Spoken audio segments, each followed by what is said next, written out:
We are here. Why are you shaking? Are you okay? Wake up! Sorry. Finally! Was that dream about those stories from the other day? Captain Ingrathod isn't on this plane, but yes, the stories were true. The demure horror that gives out tribal benefits to its dread crew, reaping from milling opponents' libraries by stealing creatures and artifacts. I see you'd like to hear more, but first, who is Captain Ingathrod? Captain Ingathrod, a mind flayer that commanded the Spelljammer Scavenger. Its experience led it to not just be any ordinary pirate, no.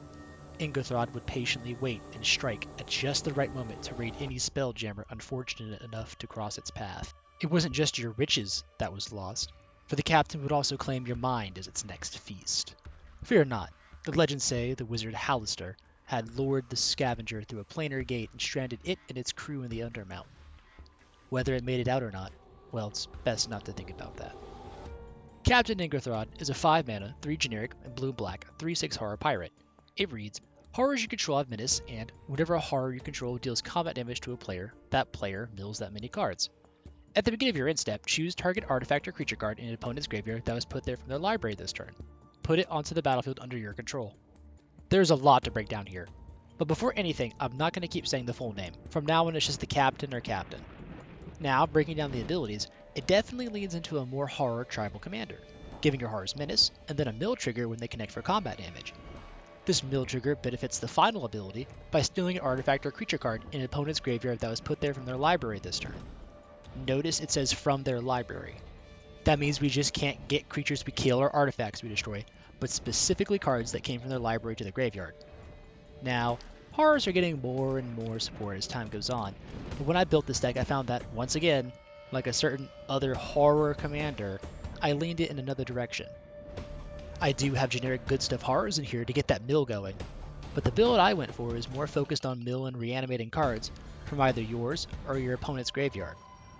Now, for better options, this is probably your best horror commander at the moment, but for demure reanimator theft themes, I'd say once again the captain wins, as the other top commanders for demure aren't about that strategy. Side note, look at how far Umbers has fallen. Hang in there, buddy. So, it looks like horror tribal is the way it was meant to be played. I'm skeptical on a creature type like horrors, but the mill trigger from combat damage and then getting a creature or artifact of your choice at the beginning of your end step is sweet. Sadly, not all horrors are created equal, but with the menace from our commander, even our less threatening horrors are a pain to block. Horrors I expect to connect for our opponent are Wharf Infiltrator, Phyrexian Obliterator, who wants to block it in the first place, Hunted Horror, a Grown Chasm Skulker, Consuming Aberration, or a Sewer Nemesis, and several of our larger horrors like Toxrill, Brainstealer Dragon, and Hullbreaker Horror. These next horrors I recommend, but are more utility-based and not likely to trigger our commander. Spellskite can direct removal from other important creatures, and Grill Philosopher can ramp us while still keeping that horror theme.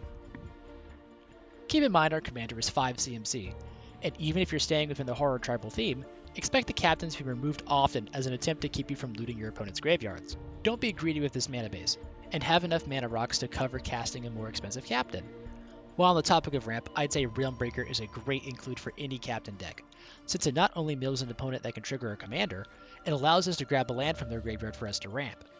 Cards that can double our commander's in-step trigger, like Strionic Resonator and Lithoform Engine, allows us to cash in on more of our commander's mill value, and I'd say I recommend it for any captain deck. If you're not running both, just run at least one.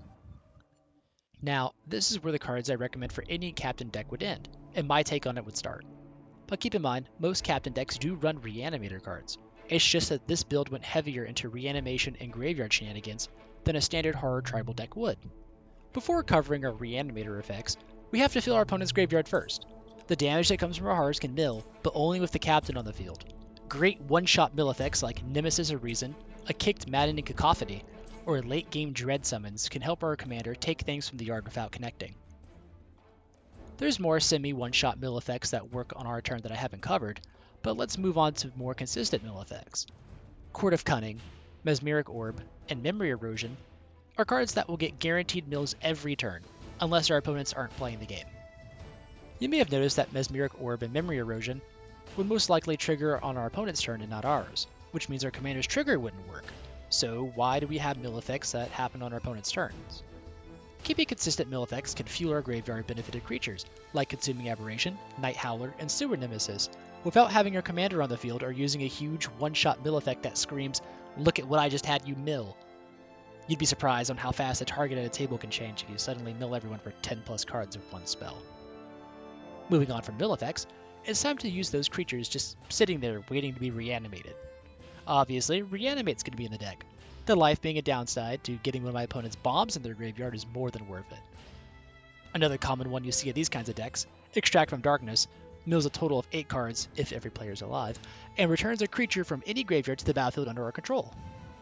This is especially a suit with a captain, since you could potentially get another creature from among those milled cards at the end of your turn. Arcane Heist, From the Catacombs, and Beacon of Unrest are one-shot play cards from our opponent's graveyards with different upsides. For instance, Arcane Heist, while not getting a creature, can nab us an instant or sorcery while copying itself onto one of our evasive horrors thanks to the keyword Cipher. From the Catacombs, while getting a creature, it has the downside of that creature being exiled if we leave the battlefield again. The upside is this reanimation is replayable thanks to the escape mechanic. All we need to do is exile 5 other cards from our graveyard and pay the mana cost to play it again. Beacon of Unrest. While it can get a creature, it can also get an artifact if we choose. Besides the flexibility of choosing creature or artifact, we shuffle it back into the deck to potentially draw later, if you're lucky enough. It's not just instant and sorceries carrying the heavy lifting of getting cards from our opponent's yards, since we have some creatures that can do that. Having Ghoul Lich, while not fitting into our horror menagerie, works very well when our opponents have been milled efficiently. For just 1 mana, we can cast a creature card in a graveyard this turn, then having Ghoul Lich gains all activated abilities of that creature until end of turn. Notice that as long as you have the mana, this creature can keep reanimating since it's not limited to just once a turn. I almost included this next creature in the pet cards section, but here he is. Geth, Lord of the Vault. A steep 6-mana creature, Geth can essentially do what Having Ghoul Lich has done, but has this play X and a black, X being the CMC of an artifact or creature.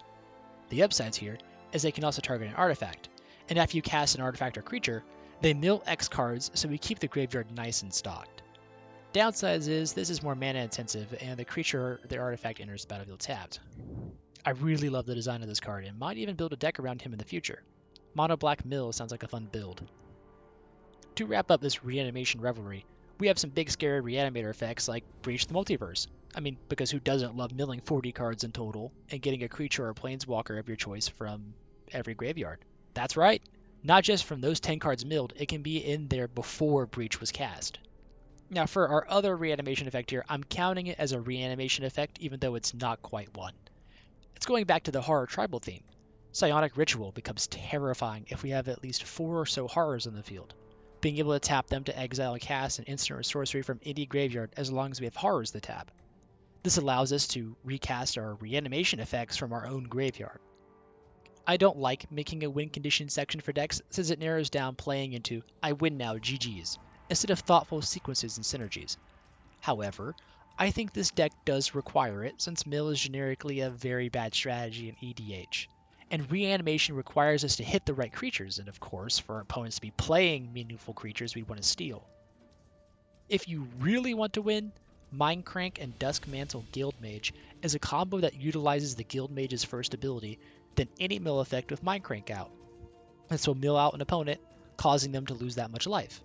The reason it's in here is because I don't think the deck can't win. It's that these cards are good enough on their own in the deck that having the combo in here doesn't bother me. That, and remember, just because you have the combo doesn't mean you have to use it at a more casual table. Now, our next 2 win conditions are actually creatures.